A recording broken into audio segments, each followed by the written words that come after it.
Terima kasih atas kesempatan yang diberikan. Saya Erwin Lauren Suryajaya, mahasiswa hukum semester 2 kelas A Universitas Katolik de la Salle Manado.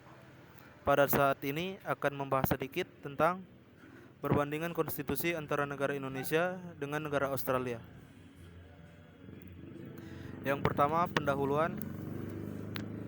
Pada suatu negara di dunia pasti mempunyai konstitusi, karena konstitusi merupakan salah satu syarat penting untuk mendirikan dan membangun suatu negara yang merdeka. Oleh karenanya, begitu pentingnya konstitusi di dalam suatu negara. Konstitusi merupakan suatu kerangka kehidupan politik yang sesungguhnya telah dibangun pertama kali pada saat peradaban dunia dimulai. Karena hampir semua negara menghendaki kehidupan bernegara yang konstitusional, adapun ciri-ciri pemerintahan yang konstitusional diantaranya memperluas partisipasi politik, memberi kekuasaan legislatif pada rakyat, menolak pemerintahan otoriter, dan sebagainya. Dalam catatan sejarah mengenai timbulnya negara yang konstitusional merupakan proses panjang dan selalu menarik untuk dikaji dalam membangun sebuah pemerintahan yang konstitusional. Dimulai sejak zaman Yunani, yaitu masa Aristoteles, yang telah berhasil mengumpulkan begitu banyak konstitusi dari berbagai negara. Pada mulanya, konstitusi itu dipahami sebagai kumpulan peraturan serta adat kebiasaan semata-mata pada suatu peradaban, kemudian memperoleh tambahan arti sebagai suatu perkumpulan ketentuan serta peraturan yang dibuat oleh para kaisar. Selain sebagai peraturan yang dibuat oleh kaisar, di dalam konstitusi juga termasuk memuat pernyataan-pernyataan atau pendapat dari para ahli hukum, serta adat kebiasaan peradaban setempat. Termasuk di dalamnya adalah undang-undang. Pada masa peradaban Roma, konstitusi mempunyai pengaruh yang cukup besar sampai pada abad pertengahan, sehingga tercetuslah inspirasi kehidupan demokrasi perwakilan yang cukup kuat hingga melahirkan paham demokrasi perwakilan dan nasionalisme. Disinilah sebagai cikal bakal munculnya paham konstitusionalisme modern dalam sebuah negara. Dalam mendirikan sebuah negara, sedikitnya diperlukan unsur-unsur sebagai berikut. Yang pertama, adanya wilayah tertentu, rakyat, serta pemerintahan yang diakui oleh negara-negara lainnya. Wilayah adalah batas suatu negara meliputi darat, laut, dan udara. Rakyat adalah sekumpulan manusia yang hidup di suatu tempat yang dilawankan dengan makhluk-makhluk lain yang hidup di dunia. Sedangkan pemerintah merupakan alat bagi negara dalam menyelenggarakan segala kepentingan rakyatnya dan merupakan alat dalam perwujudan tujuan yang sudah ditetapkan. Sebagai alat, maka pemerintahan harus mempunyai batasan-batasan yang ditetapkan secara parlemen yang disebut konstitusi, sebagai ukuran untuk mempelajari suatu negara. Kita masuk di materi. Yang pertama, Konstitusi Negara Indonesia atau UUD 1945.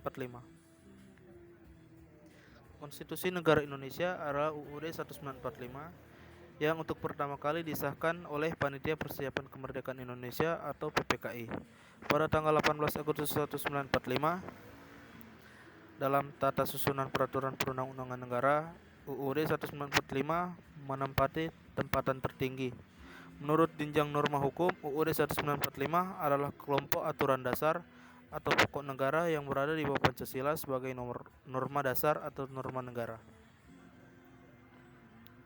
Konstitusi yang pernah berlaku di Indonesia dalam sejarahnya sejak proklamasi 17 Agustus 1945 hingga sekarang di Indonesia telah berlaku 3 macam undang-undang dasar dalam 4 periode, yaitu sebagai berikut.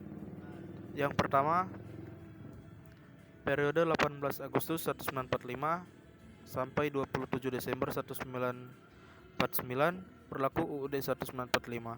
UUD 1945 terdiri dari bagian pembukaan, 16 bab, 37 pasal, dan 4 pasal peralihan, serta 2 ayat aturan tambahan dan bagian penjelasan. Kedua, periode 27 Desember 1949 sampai 17 Agustus 1950. Berlakunya Undang-Undang Dasar RIS. Undang-Undang RIS terdiri atas 6 bab, 197 pasal dan beberapa bagian. Ketiga, periode 17 Agustus 1959 sampai 5 Juli 1959. Berlaku UDS 1950 terdiri atas 6 bab, 146 pasal dan beberapa bagian.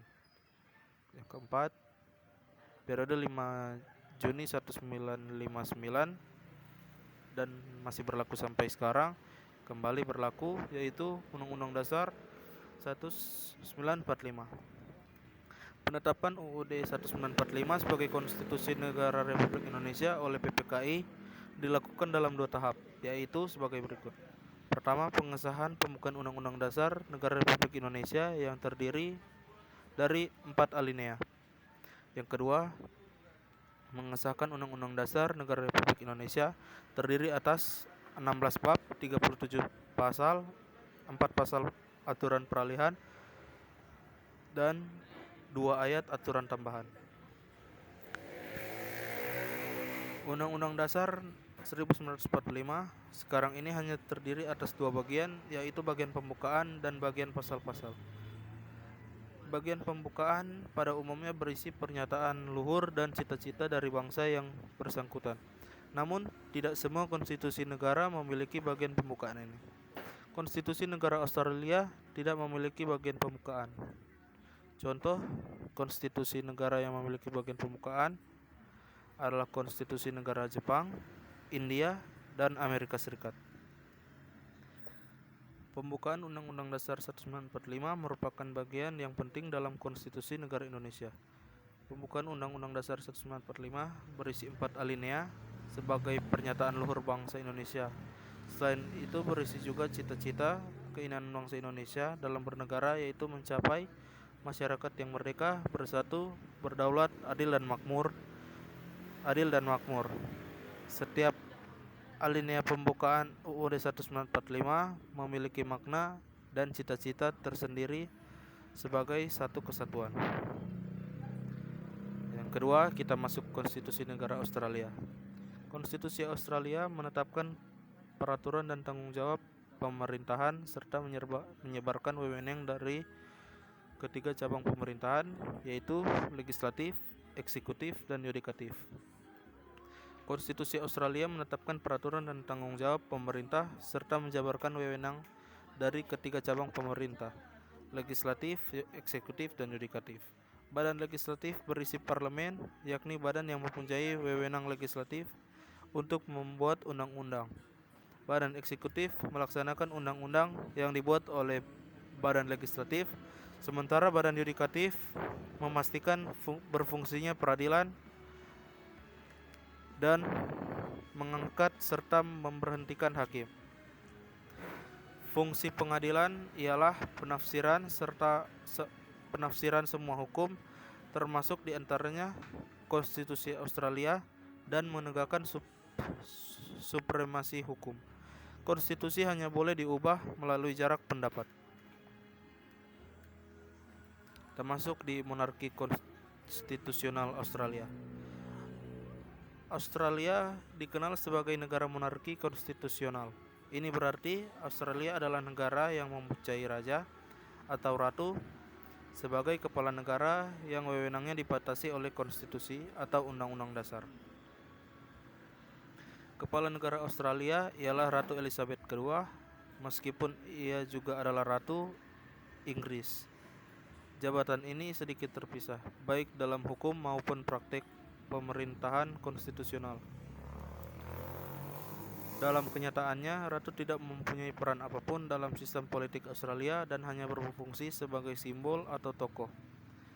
Di Australia, Ratu secara resmi diwakili oleh seorang gubernur jenderal yang diangkat oleh Ratu alias usulan Perdana Menteri Australia. Ratu tidak mempunyai peranan apapun dalam tugas keseharian gubernur jenderal. Kita masuk perbandingan antara konstitusi Indonesia dan Australia. Yang pertama, Indonesia merupakan negara yang berbentuk kesatuan, sedangkan Australia merupakan negara yang berbentuk federasi.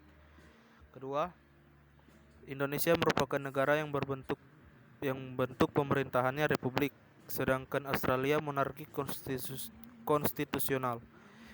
Indonesia memiliki sistem pemerintahan presidensial, sedangkan Australia memiliki sistem pemerintahan parlementer.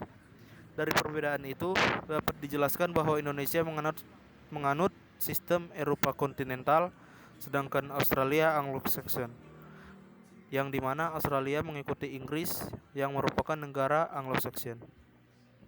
Yang ketiga, Indonesia memiliki sistem pemerintahan presidensial di mana kepala negara dan pemerintahannya adalah presiden, dan setiap jalannya pemerintahan itu bergantung pada presiden yang dibantu oleh legislatif. Sedangkan Australia mempunyai negara yang menganut sistem pemerintahan parlementer, di mana raja atau ratu memegang kekuasaan sebagai kepala negara, dan parlemen mempunyai wewenang untuk memegang kekuasaan penuh atas jalannya pemerintahan. Namun, di sini Australia tidak memiliki raja atau ratu di dalam negaranya, melainkan memiliki gubernur jenderal yang mewakili ratu. Karena raja atau ratu di Australia merupakan Ratu Elizabeth, yang merupakan ratu dari kerajaan Inggris atau Britania Raya. Dan ratu hanyalah sebagai simbol kepala negara, tetapi tidak ada wewenang untuk mengganggu atau mencampur tangan kekuasaan dari gubernur jenderal.